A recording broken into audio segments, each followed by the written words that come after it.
Good morning, mga katropa, good morning. It's May 22. It's general quarantine day pa rin dito sa Dagupan. And we will go night marketing. Ubus na kasi yung gulay natin sa refrigerator. At kailangan natin kumain ng healthy foods and healthy pulutan. So, siguro bibili tayo ng mga talbos ng mga dahon-dahon, kamote, ayan, okra, at bangus. Alright, let's go!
Paintig kayo Tansay kamote, samplo.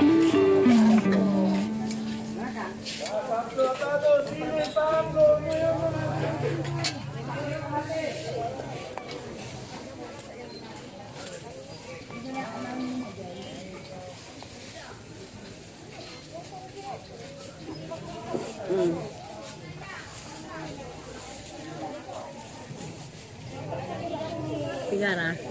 Juaran agayo, juaran kamote.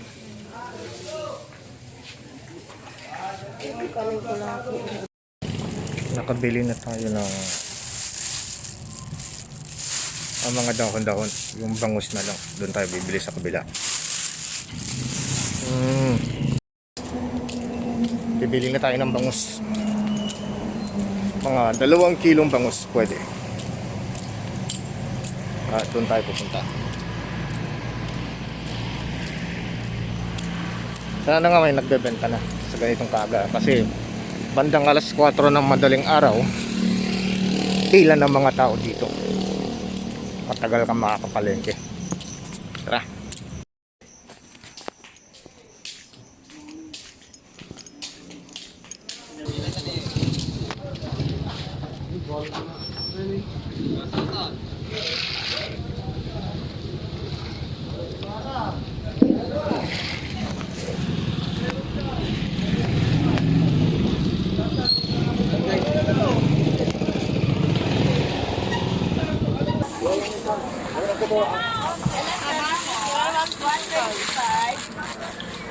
Sa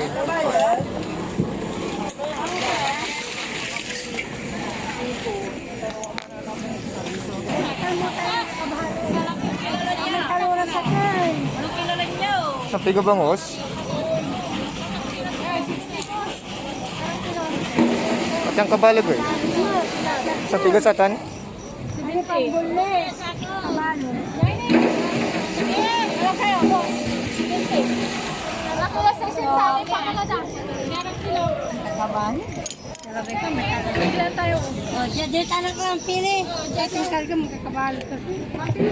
Sa piga, sa isinta.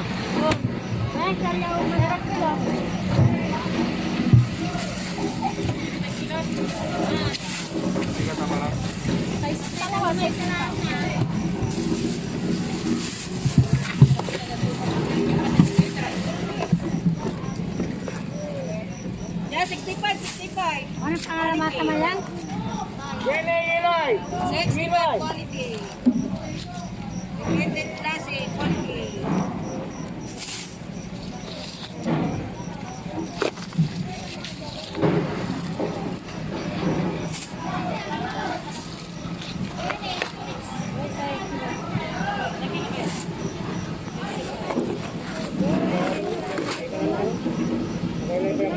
Balag.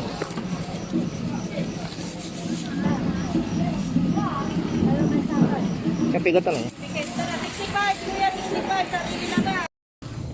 Ang mura ng bangus. May 40 pesos, may 50 pesos. Yung 100, good quality, siguro yun yung sariwang-sariwa talagang yung bagong huli. Pero nabili ko yung 60 pesos. Tignan na lang natin mamaya.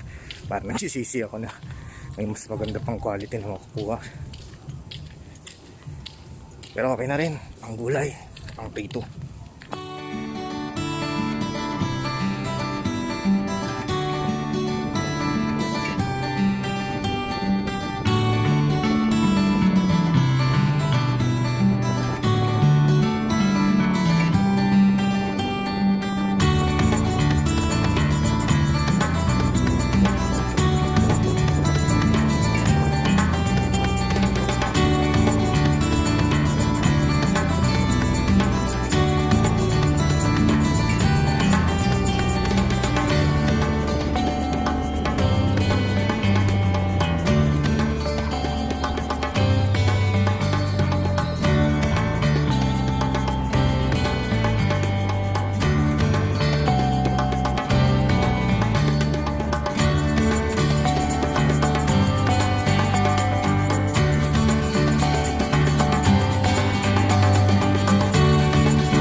Alright, dito pa tayo sa bahay.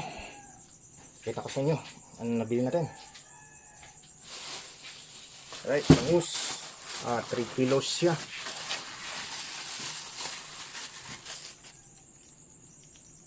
Check natin kung may sira. Okay naman ang amoy.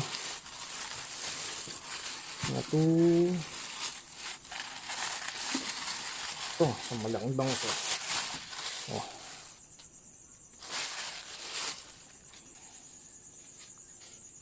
10 piso isang tali.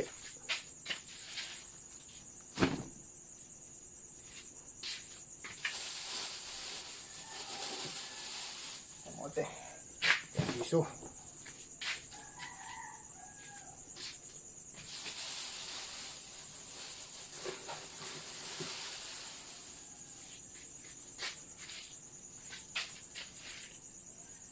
₱20 ang talbos ng sitaw.